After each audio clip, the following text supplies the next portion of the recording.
Primera carta del apóstol Pedro, capítulo 1, vamos a leer los 5 primeros versículos. Nos dice la Escritura: Pedro, apóstol de Jesucristo, a los expatriados de la dispersión en el Ponto, Galacia, Capadocia, Asia y Bitinia, elegidos según la presciencia de Dios Padre en santificación del Espíritu, para obedecer y ser rociados con la sangre de Jesucristo. Gracia y paz os sean multiplicadas. Bendito el Dios y Padre de nuestro Señor Jesucristo, que según su grande misericordia nos hizo renacer para una esperanza viva por la resurrección de Jesucristo de los muertos, para una herencia incorruptible, incontaminada e inmarcesible, reservada en los cielos para vosotros, que sois guardados por el poder de Dios mediante la fe, para alcanzar la salvación que está preparada para ser manifestada en el tiempo postrero.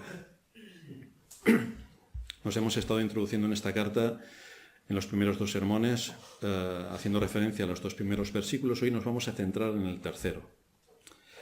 Como veíamos la semana pasada, los lectores de esta carta estaban en medio de gravísimas dificultades, y no porque eran unos insensatos, no porque eran unos necios, no porque eran unos desobedientes, no porque eran unos infieles, sino únicamente por causa de honrar a Dios en el contexto donde Él les había hecho nacer, que fue en el primer siglo de la era cristiana.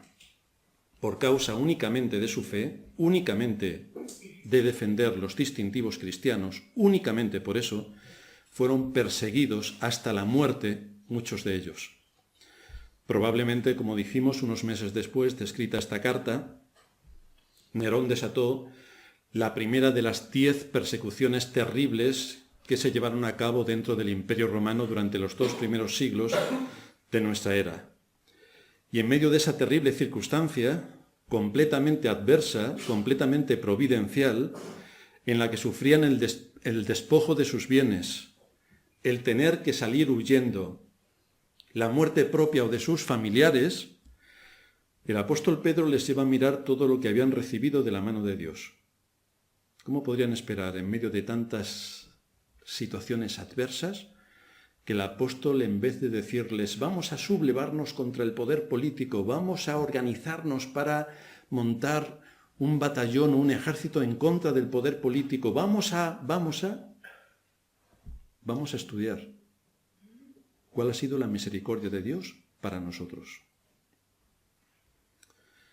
Y para esto lleva a sus lectores a que enumeren las bendiciones que Dios les había dado y que mediten en la gran salvación que en Cristo nos ha sido dada, que traigan a sus mentes las grandes doctrinas de la salvación, que no estén dándole vueltas y vueltas y vueltas únicamente a su situación y a pobre de nosotros, ¿qué habremos hecho para hacer esto? Que es lo natural que suele pensar el ser humano. El problema es que cuando un cristiano piensa esto, si realmente piensas esto y que esta es tu situación, tienes un problema gravísimo, porque entonces solamente estás descansando en tus fuerzas y te crees tan bueno que no eres digno de que algo adverso venga contra ti. Y entonces el apóstol Pedro va a corregir todo esto que puede ser natural en la mente de un impío, pero que lamentablemente es natural también en la mente de los creyentes cuando no tienen asentada y puesta su confianza en Dios. Vamos a dividir nuestro texto en 3 puntos. Vamos a ver en primer lugar cómo debemos bendecir el nombre de Dios. En segundo lugar, vamos a ver lo que nos debe mover a bendecirle. Y en tercer lugar, vamos a ver cuáles son las causas de la bendición. Así que vamos a ver en primer lugar, bendiciendo el nombre de Dios, que es a lo que nos lleva este tercer versículo del primer capítulo de esta primera carta. Bendito el Dios y Padre de nuestro Señor Jesucristo. La palabra que Reina Valera traduce aquí como bendito es el participio irregular del verbo bendecir, que también se usa como adjetivo en algunos textos. Significa literalmente hablar bien de alguien con el propósito de exaltarle o alabarle. Esto es lo que está exponiendo el apóstol Pedro. Vamos a exaltar y alabar el nombre de Dios por todas las bendiciones que Él nos da. Pero estamos en medio de una persecución. Quizá en medio de la persecución todavía puedas pensar cuáles son las bendiciones que Dios te da. Cuando este adjetivo se usa en relación a Dios, el de bendecir el nombre de Dios, como es el caso aquí, la palabra equivale a una expresión de adoración. No solamente bendecimos el nombre de Dios, sino que incluye también que estamos adorando en esa bendición el nombre de Dios. Cuando el creyente bendice a Dios, está reconociendo su grandeza por lo que Él es. Reconoce todo aquello que le hace digno de alabanza, tanto en su persona como en sus obras. Por ejemplo, el Salmo 72 dice: bendito Jehová Dios, el Dios de Israel, el único que hace maravillas, sus obras. Bendito su nombre glorioso, su persona, y toda la tierra sea llena de su gloria. El Salmo 103. Bendice alma mía a Jehová y bendiga todo mi ser su santo nombre. Bendecimos su persona. Y sigue diciendo: bendice alma mía a Jehová y no olvides ninguno de sus beneficios, todas sus obras de bondad. Tenemos la gran responsabilidad, los creyentes, de meditar en la extraordinaria obra que Dios llevó a cabo para rescatarnos de la condenación y del infierno. Este es un mensaje recurrente. Hablamos del infierno porque es exactamente ahí donde vas a ir si Cristo no es tu Salvador. Debemos meditar en el precio que se pagó para aplicarnos la salvación. Y fue la muerte de Cristo, la segunda persona de la Trinidad, el Dios eterno que se encarnó para morir en la cruz, pagando la deuda que tú tenías delante de la ley. Una ley que tiene todo a su favor para evidenciar el pecado que hay en nuestro corazón. Una ley que hace que nada quede escondido. Analiza nuestras motivaciones, analiza nuestros pensamientos, analiza nuestras decisiones, analiza nuestros hechos, analiza nuestras omisiones. No hay nada que se oculte. Por esa ley seremos todos juzgados. Y aquel que no esté bajo Cristo será condenado. Al meditar en el precio que Dios pagó para salvarnos, entregando a su Hijo a la muerte, y la gran salvación que compró al precio de la vida de Cristo, esto debería elevar nuestro corazón en gratitud y alabanza, aun cuando podamos encontrarnos en medio de situaciones aflictivas, o que la vida no está como a mí me gustaría, o que a mí me pasa algo que no me gustaría que me pasase, o que hacer la lista de la compra. Cualquiera que sea vuestra lista de la compra, Dios debe estar en el primer lugar para ser adorado, para ser bendecido su nombre y para darle gracias por la multitud de sus misericordias para con nosotros. Pero debemos enseñar a nuestra conciencia a que no siempre se vaya a decir: pobre de mí, ¿qué habré hecho yo para hacer esto? Y entonces le damos 7 millones de vueltas al molinillo para acabar pensando: pobre de mí, de verdad que no me merezco lo que me pasa. Para que los destinatarios de esta carta no se les fuese la mente hacia esto, es por lo que Pedro le empieza a poner cada cosa en su sitio y a dirigir sus conciencias. Tenemos que enseñar a nuestras conciencias. Este es un recurrente también a lo largo de toda la Escritura. Salmo 16, oh alma mía, dijiste a Jehová. Tenemos que hablarle a nuestra alma, tenemos que hablarle a nuestro corazón, tenemos que hablarle a nuestra conciencia. Oh alma mía, dijiste a Jehová, tú eres mi Señor. No hay para mí bien fuera de ti. Tenemos que recordarle esto continuamente a nuestra alma. Salmo 44, ¿por qué te abates, oh alma mía, y te turbas dentro de mí? Espera en Dios, porque aún has de alabarle. Salmo 62, alma mía, en Dios solamente reposa, porque de Él es mi esperanza. Tenemos que recordar esto continuamente. Tenemos que hablarle a nuestra alma, para que no se nos vaya por lo que es la inclinación natural de nuestro corazón y se ponga en su sitio, para centrar en Dios todo lo que nos está ocurriendo y darle gracias por todas sus bendiciones. El creyente puede bendecir a Dios independientemente de las circunstancias que le rodean. El tema central de esta carta del apóstol Pedro es el dolor y el sufrimiento. Este es el tema central. Pero aún así Pedro comienza su carta bendiciendo a Dios por todo lo que Él nos ha dado a causa de nuestra unión con Cristo. Y es allí donde Pedro está centrando todo su mensaje. Esto nos lleva a nuestro segundo punto, lo que nos mueve a bendecir el nombre de Dios. El matiz que viene ahora es que no es por nosotros mismos que obtenemos estas bendiciones. Es que como somos tan buenos, ¿cómo no nos va a bendecir Dios? No hay más que vernos al espejo lo buenos que somos. No. Dios nos bendice porque estamos en Cristo. Ni más ni menos. Por eso nos bendice. Nosotros no merecemos nada de la mano de Dios, pero Cristo lo merece todo. Y como hemos sido rescatados de la muerte al precio de la vida de Cristo, hemos sido incorporados a Cristo. De manera que por estar en Cristo pertenecemos a la familia de Dios. Solo por esa razón, por estar en Cristo, pertenecemos a la familia de Dios. Por eso Pedro no se limita a decir en el texto, bendito sea Dios. No. Dice, bendito el Dios y Padre de nuestro Señor Jesucristo. Él es el Dios y Padre de Cristo, y porque nosotros estamos en Cristo, y solo por esa razón, Él es también nuestro Padre, y Él es también nuestro Dios. Así que este es un aspecto que no podemos pasar por alto. Porque nosotros estamos en Cristo, Dios es nuestro Padre. Esto corta de raíz lo que el mundo católico dice de que todos somos hijos de Dios. Eso es una mentira como un castillo. Todos somos hijos de nuestro padre el diablo. Es por la obra regeneradora del Espíritu Santo cuando alguien pasa de ser esclavo de Satanás, de tener a Satanás como su padre, pasa a estar en Cristo. Y porque está en Cristo, es hijo de Dios.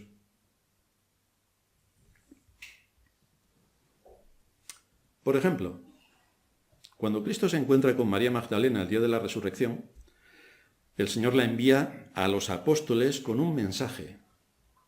Juan 20:17. Ve a mis hermanos y diles, subo a mi Padre y a vuestro Padre, a mi Dios y a vuestro Dios. Fijaos el matiz que aquí está exponiendo el Señor. Al decir subo a mi Padre y a vuestro Padre, a mi Dios y a vuestro Dios, estaba definiendo con precisión la realidad de su unión con el Padre, que es distinta por completo a la nuestra. Fijaos que no dijo, voy a nuestro Padre, no, voy a nuestro Dios, no. Cuando el Señor habla de Dios como su Padre, hace referencia a la relación íntima que tiene con su Padre. Pertenecen a la misma naturaleza. Dios Padre, Dios Hijo y Dios Espíritu Santo tienen la misma naturaleza divina. Es el Dios Trino y el Dios Uno. Tienen la misma naturaleza. Ahora, ¿los seres humanos que vienen a este mundo tienen la naturaleza divina? Porque si fuéramos todos hijos de Dios, deberíamos tener la naturaleza divina. ¿Todos los seres humanos que vienen a este mundo tienen la naturaleza divina? Si la tuvieran, podrían ser llamados hijos de Dios, pero no la tienen. Por lo tanto, es imposible que puedan ser llamados hijos de Dios, como la Iglesia Católica y los buenistas de nuestra época se empeñan en decir. Todos somos hijos de Dios. ¡Falso! Los creyentes no somos hijos de Dios por nuestra naturaleza, no. Somos adoptados en Cristo como hijos de Dios. Vaya matiz. Somos adoptados en Cristo y por Cristo como hijos de Dios. Sin embargo, Cristo es por naturaleza hijo de Dios. El precio de nuestra adopción fue la muerte de Cristo. Por eso, no todos los humanos somos hijos de Dios, sino solamente aquellos por quienes Cristo murió, nada más.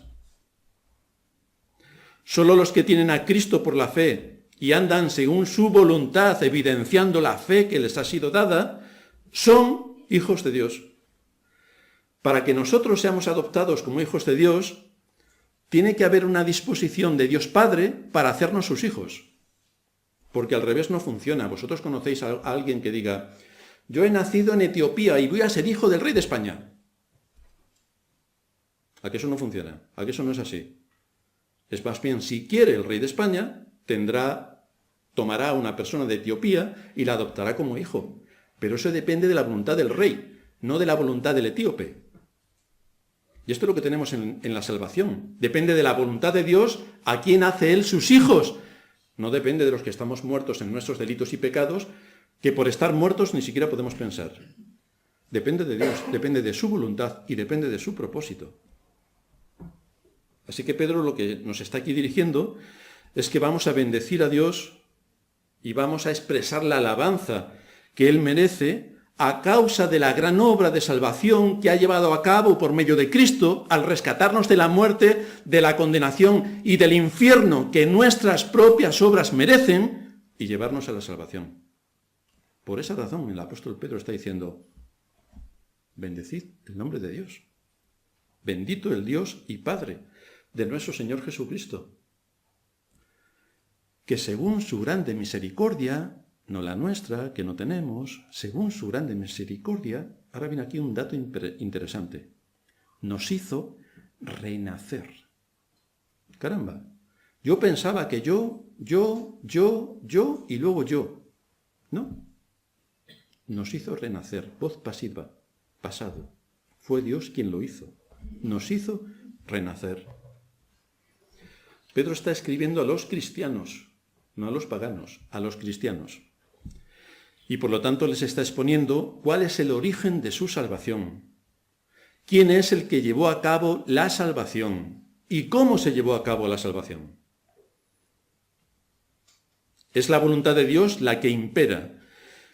Y en su voluntad, a los creyentes, nos hizo renacer. Por eso somos creyentes, porque Dios nos hizo renacer y entonces nos puso bajo Cristo. Y porque estamos en Cristo somos creyentes, somos cristianos. Él es ahora nuestro Dios y nuestro Padre, de acuerdo a su voluntad, porque Él nos engendró. Él nos engendró, nos hizo renacer, nos engendró. Esto nos lleva a nuestro tercer punto. ¿Cuál es la causa de la bendición? Exactamente esta, nos hizo renacer. No fue un cambio de nombre lo que Dios nos dio. Antes éramos Pepito y ahora somos Manolito. No, no fue un cambio de nombre. No es que antes éramos paganos y ahora somos cristianos, ya nos hemos quitado el nombre y ya con eso lo arreglamos todo. Fue un cambio de naturaleza, fue un cambio de corazón. Pablo dice en 2 Corintios 5:17 que si alguno está en Cristo, nueva criatura es. Las cosas han cambiado. Ya no piensas como antes, ya no haces lo de antes, tus expectativas no son las de antes, tus motivaciones no son las de antes, lo que haces lo haces de otra manera porque ya no eres como antes. Algo ha sucedido en esa persona. Se ha llevado a cabo un cambio tan radical que la Escritura lo define como nuevo nacimiento. Nos hizo renacer. Renacer es nacer de nuevo. Nuevo nacimiento. Para ilustrar esto un poco más, nos vamos a ir al capítulo 3 del Evangelio de Juan, donde se nos narra una escena interesante en cuanto a la enseñanza del nuevo nacimiento. Este renacer, que tiene que ver con el nuevo nacimiento, se ilustra ahí con bastante propiedad. Un hombre llamado Nicodemo se acerca al Señor de noche para tener una reunión secreta con él. Se acerca de noche porque él era miembro del Sanedrín y desde luego no quería que le viesen sus compañeros o los judíos en general que tenía una conversación con Cristo. Así que fue de noche para ocultar esta evidencia. Él sabía que el Señor era distinto a los demás profetas que habían venido hasta ese momento. Nicodemo no era cualquier fariseo. El Señor le llama maestro de Israel. Maestro de Israel. Y lo que es todavía más sorprendente, a pesar del prejuicio de que muchos fariseos tenían contra Cristo, es que Nicodemo, como acabo de decir, creía que Cristo era un enviado de Dios. El Señor le dice, de cierto te digo que el que no naciere de nuevo no puede ver el reino de Dios. Y luego en el versículo 6 le dice, lo que es nacido de la carne, carne es, y lo que es nacido del espíritu, espíritu es. No te maravilles de que te dije, os es necesario nacer de nuevo. No te maravilles, no te sorprendas. Y aquí vemos un ejemplo que no podemos pasar por alto. Es un texto que nos sirve para ilustrar y profundizar en lo que implica el nuevo nacimiento, que es este renacer, bendito el Dios y Padre de nuestro Señor Jesucristo, que según su gran misericordia nos hizo renacer. Vamos a ver aquí con esta historia qué implica este renacer. La persona que tenemos ante nosotros, Nicodemo, era un hombre religioso, muy religioso, muy religioso. Cumplidor estricto de la ley, era fariseo. Por lo tanto, como sabemos todos acerca de los fariseos, eran sumamente estrictos, no solamente con los 10 mandamientos, sino con toda la ley que ellos habían derivado de los 10 mandamientos y que abarcaba todas las áreas de su vida, y todo estaba legislado, todo estaba legislado. Era un estricto cumplidor de la ley.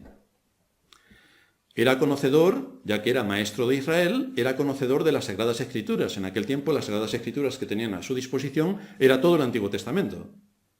Ahí tenían todas las Sagradas Escrituras. Lo que aporta el Nuevo Testamento no es nada nuevo en relación al Antiguo, simplemente lo explica. Pero en el Antiguo Testamento tienen todo lo que necesitan saber para la salvación. Era un hombre que participaba activamente en las fiestas religiosas y seguramente muchas de esas fiestas él estaba liderándolas o dirigiéndolas, porque era uno del Sanedrín, un grupo compuesto por 70 ancianos de Israel que son quienes gobernaban. Y a él el Señor le dice: el que no naciere de nuevo no puede ver el reino de Dios, no puede entrar en el reino de Dios. Nicodemo se queda perplejo, claro. Y la primera pregunta que le sale es: ¿cómo un hombre, siendo viejo como yo, puede entrar otra vez en el vientre de su madre? Esto lo dice un maestro de Israel. Lo cual nos muestra que a pesar de ser maestro, no tenía ni idea de lo que enseñaba la palabra de Dios y estaba completamente perdido. ¿Qué es el nuevo nacimiento? Es impartir una nueva naturaleza. Impartir una nueva naturaleza. Cuando el ser humano nace, recibe de sus padres su naturaleza. Y todo lo que viene entre un hombre y una mujer, pues sale un hombre pecador y una mujer pecadora, ¿qué sale? Un hijo pecador. Cuando un creyente nace, recibe de Dios, que pasa a ser su padre, su naturaleza. Así que aquí ya hay un cambio de naturaleza. Lo que nace del Espíritu, dice el Señor en este capítulo, Espíritu es. El Hijo siempre comparte la naturaleza de sus padres. Lo que nace del hombre humano es un humano. Lo que nace de Dios es divino. Nicodemo estaba asombrado pensando estas palabras que acababa de escuchar del Señor. Era como si el Señor le hubiera dicho: Nicodemo, lo que te he dicho es obvio, que hay que nacer de nuevo. El hombre es pecador. Debido al pecado, es ciego completamente a las cosas de Dios. Ninguna cantidad de moralidad puede cambiar la naturaleza esencial del hombre. Por muchas obras que hagas, será imposible que entres en el reino de los cielos. Es imposible, porque por las obras de la ley, ningún ser humano será justificado delante de Dios. No hay obras. Es evidente, por tanto, que la necesidad más profunda que tiene cualquier ser humano es recibir la naturaleza divina, es nacer de nuevo. No te maravilles de lo que te estoy diciendo, porque es una verdad evidente. Esa entrada en el reino de Dios solo es posible por el nuevo nacimiento, es decir, por recibir la naturaleza divina. Y aquí lo que Pedro está diciendo es que es Dios mismo quien imparte la naturaleza divina, porque Él es quien engendra. Por eso somos cristianos, porque hemos sido engendrados por Dios. Y es evidente que esta naturaleza divina Dios no la imparte a todo el mundo, porque no todo el mundo es cristiano. Él imparte su naturaleza a quien Él quiere, sin que esto deje sin responsabilidad a todo hombre para que busque a Dios. Es cada persona la que tiene el deber y la responsabilidad de buscar a Dios y de usar todos los recursos a su alcance para ese propósito. Porque Dios también ha prometido que todo aquel que busca, halla. Y nadie de los que han buscado a Dios se ha visto desamparado. Todos le han encontrado. Él no deja perdido a nadie que le esté buscando. Buscad a Dios mientras pueda ser hallado, se nos dice en las Escrituras. Porque si no lo haces, hay un lugar dedicado para el tormento eterno y para ti. Aquí estamos hablando de la vida y de la muerte. Si desoyes la voz de Dios, si desprecias su mensaje, si tiras la Biblia a la estantería para que se llene de polvo, si no tomas a Cristo por la fe, si no actúas de acuerdo a lo que Él enseña en tu palabra, ten por seguro que será allí en el infierno donde vas a acabar. Por eso se predica el mensaje de salvación, especialmente en el día del Señor, para edificar a los creyentes y para llamar a los pecadores a la salvación. Huye de la ira venidera. huye de la ira venidera. Es de eso de lo que estamos hablando. Y solo hay un camino para huir de la ira venidera, que está en Cristo. El Señor le está diciendo a este hombre: Nicodemo, ninguna de tus características naturales es suficiente para abrirte las puertas del cielo. Eres buena persona, guardas todos los mandamientos según tú, asistes a todas las celebraciones de la religión judía, haces obras de caridad, ten por seguro que te vas al infierno. Esto es lo que le está diciendo. No importa si practicas sinceramente tu religión, no importa si conoces las Escrituras de memoria, no importa si tienes una vida decente, según el parámetro de los hombres, importa si tienes a Cristo como tu Salvador, porque es lo único que te puede librar de la maldición eterna. Pero para entrar en el reino de Dios necesitamos el nuevo nacimiento, el nacimiento espiritual, porque todos nosotros nacimos en pecado. Cristo, por tanto, le está hablando a Nicodemo de dos nacimientos: el nacimiento natural, que nos viene por nuestros padres, y el nacimiento espiritual, que nos viene por el Padre Celestial. Juan 3:5. De cierto te digo, dice el Señor, que el que no naciere de agua y del Espíritu no puede entrar en el reino de Dios. ¿Cómo podré yo entrar en el vientre de mi madre siendo ya viejo? De cierto te digo que el que no naciere de agua y del Espíritu no puede entrar en el reino de Dios. Lo que es nacido de la carne, carne es, y lo que es nacido del Espíritu, Espíritu es. El viento sopla de donde quiere y oyes su sonido, mas ni sabes de dónde viene ni a dónde va. Así es todo aquel que es nacido del Espíritu. Respondió Nicodemo y le dijo: ¿cómo puede hacerse esto? ¿Cómo se lleva a cabo la salvación? ¿Cómo Dios engendra a sus hijos? ¿Cuál es el proceso? Y le respondió el Señor diciéndole: ¿eres tú maestro de Israel y no sabes esto? Lo que es más llamativo es que nuestro Señor reprende a Nicodemo por no entender lo que significa la frase nacer del agua y del Espíritu. Si Nicodemo es maestro del Antiguo Testamento, ¿cómo es que no sabe estas cosas? Un maestro. Es cierto que el Antiguo Testamento no dice ni una palabra acerca del bautismo. Y por ahí no viene el reproche del Señor. La reprensión llega por el hecho de que lo que Cristo le está diciendo, cuando habla de nacer de nuevo, cuando habla de nacer del agua y del Espíritu, es una enseñanza que sí que está en el Antiguo Testamento, si lo estudias, si lo comprendes, si profundizas, si abres las Escrituras, está. Agua en este pasaje, el que no naciere de agua y del Espíritu, agua en este pasaje no significa solamente agua, no. Significa el agua de la purificación, o el agua para la limpieza según lo que establecía la ley ceremonial. Esto es lo que hemos leído en Números 19. Eso es lo que hemos leído en Números 19. Había una fórmula especial para componer este agua de la purificación. Se le manda a Moisés que tome una vaca alazana, joven, es decir, una novilla. Alazana es roja.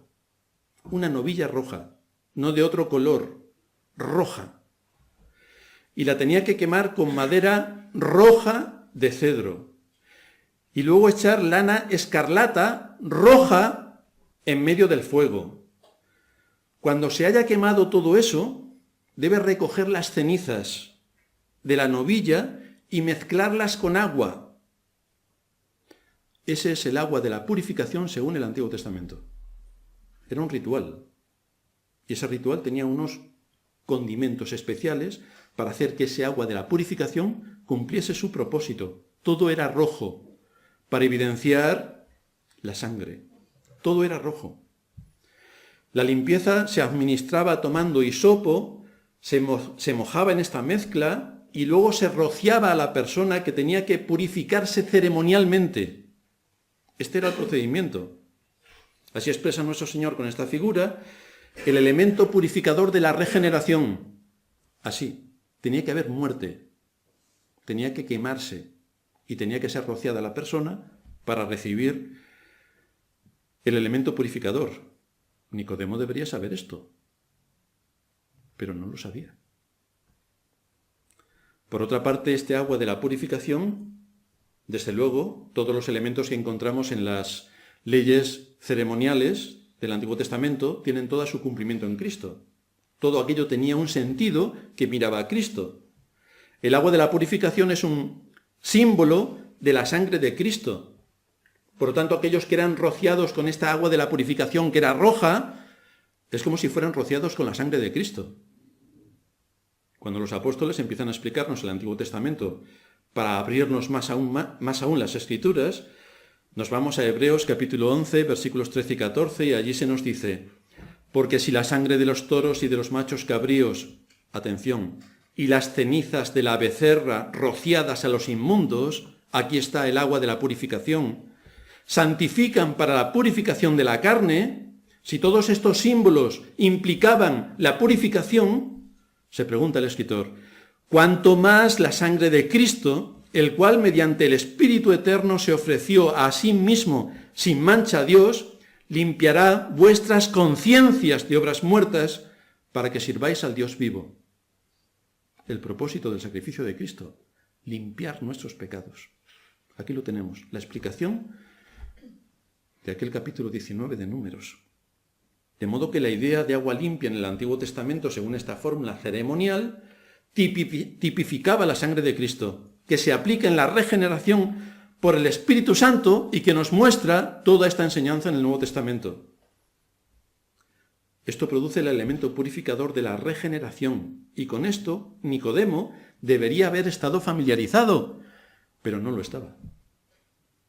No nos sorprende que si un maestro de Israel no estaba familiarizado con cuál era el proceso de la purificación, imaginaos en nuestros días, teniendo toda la Escritura, toda la palabra de Dios, todo lo que nos enseña, cómo puede haber tantos cristianos que no tengan ni la más remota idea de cómo se lleva a cabo el hecho de la redención. Ni idea, ni idea. No saben cuál es el origen, el propósito, quién lo lleva a cabo, cómo se lleva a cabo, hacia quién va dirigido y cómo opera, ni idea. Aquí todos estamos como setas que hemos nacido por generación espontánea y somos salvos porque nosotros queremos. Ni idea, como Nicodemo. Así que tomando ese símbolo de la ley ceremonial, es como empieza a explicarnos las Escrituras todo lo que implica este renacer. Cuando Pablo le escribe a Tito, le dice en el capítulo 3, versículo 5, que Dios nos salvó no por obras de justicia que nosotros hubiéramos hecho, sino por su misericordia, por el lavamiento de la regeneración, utiliza el texto de Números, por el lavamiento de la regeneración y por la renovación en el Espíritu Santo. Es la sangre aplicada de Cristo y efectuada por medio del Espíritu la que nos da la vida. La misma enseñanza se encuentra también en Efesios 5:25. Maridos, amad a vuestras mujeres, así como Cristo amó a la Iglesia y se entregó a sí mismo por ella, para santificarla, atención, habiéndola purificado en el lavamiento del agua por la palabra, que es la que toma el Espíritu y la aplica. Así que aquí encontramos un lavamiento por medio de la palabra que nos muestra de qué manera la palabra de Dios es el medio para efectuar la regeneración. Por su palabra Dios creó los cielos y la tierra. Por su palabra, predicada, leída, Dios lleva a cabo otra obra de regeneración. Y es que trae a la vida a aquellos que están muertos. Por su palabra. Únicamente por su palabra. De modo que la frase nacer de agua y del Espíritu significa lo mismo que nacer de arriba. Significa el nuevo nacimiento, significa la regeneración, significa la obra que Dios lleva a cabo para sacar a su pueblo de las tinieblas y traerlo a la luz.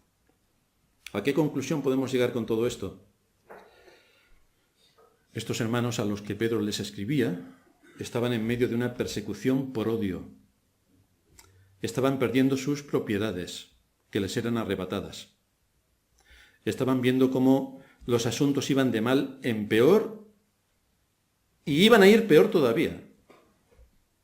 ¿No parece muy razonable, de acuerdo a nuestra carne, que Pedro hable de todos estos temas estando en esa situación terrible? Pero lo hace. Muchos de hoy querrían un alzamiento contra la autoridad, para reclamar nuestros derechos, nuestros derechos, nuestros derechos. Pero Pedro, el apóstol y maestro de la Iglesia, es uno de nuestros apóstoles verdaderos, es uno de nuestros maestros, enseña otra cosa. Dirige la mente de los creyentes a que empiecen a meditar en Dios y en sus obras. Posiblemente cuando empiezas a sacar tu lista de la compra de todo lo que te falta, deberías antes sacar otra lista de todo lo que Dios te da. Y cuando saques la lista de todo lo que Dios te da, lo mismo te quedas sin ganas para poner la otra lista de todo lo que te falta. ¿Has meditado en todo lo que Dios en su misericordia cada día te da? ¿Has meditado en ello?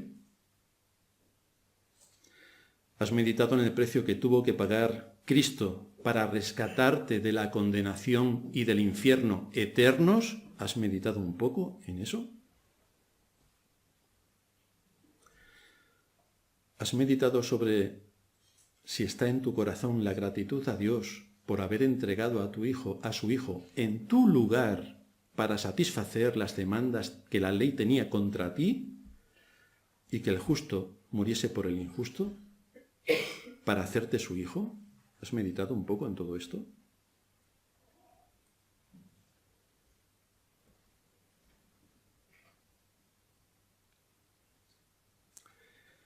El que estos hermanos no rindiesen culto al emperador, como era la moda. El que no se inclinasen ante sus dioses paganos, como era la moda. Y en cambio el que adorasen a un crucificado. El que lo identificasen con el Dios creador, con el Dios legislador y con el Dios redentor, que murió precisamente para poner su vida delante de la ley en nuestro lugar, rescatándonos de la muerte, del pecado y de Satanás, era algo que les hizo abominables a toda la generación en la que a ellos les tocó vivir. Pero, queridos hermanos, esto ha sido así desde el principio del mundo. Noé, pregonero de justicia. ¿Cuántos amigos tenía? Todos se reían de él. Y si vamos tomando uno por uno de aquellos que defendieron el Evangelio, de aquellos que sirvieron a Cristo en medio de su generación, nos vamos a encontrar con la misma pauta. Ay de vosotros, cuando todos los hombres hablen bien de vosotros, porque así hablaron los antiguos de los falsos profetas. Hablan bien. Claro, hoy tenemos el buenismo y todos los ismos, y allí se van los cristianismos a hacer su campaña de buenismo. Todo perdido. Pedro quiere que estos cristianos eleven su vista por encima de la terrible situación en la que se encuentran. Pedro quiere que valoren que en Cristo les ha sido dada ahora una multitud de bendiciones. Porque ahora tienen un Padre que es Dios. Ahora tienen una patria que está en los cielos. Ahora tienen una herencia. Son hijos de Dios. Ahora tienen la vida eterna. Nada de todo esto les podrá ser quitado por ningún poder en la tierra. Por muy poderoso que era el imperio romano de la época, no le podían quitar la salvación que estaba en Cristo. Esto nos muestra que a lo largo de todas las generaciones los creyentes han estado expuestos al sufrimiento. Pero no podemos dejar de lado lo que en Cristo tenemos, porque al recordar lo que Él ha hecho por nosotros, los temas van a pasar a tener otra importancia en nuestras vidas, si ponemos a Cristo en el lugar que le corresponde.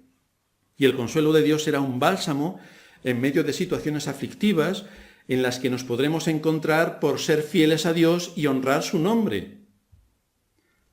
Pero, siempre hay un pero.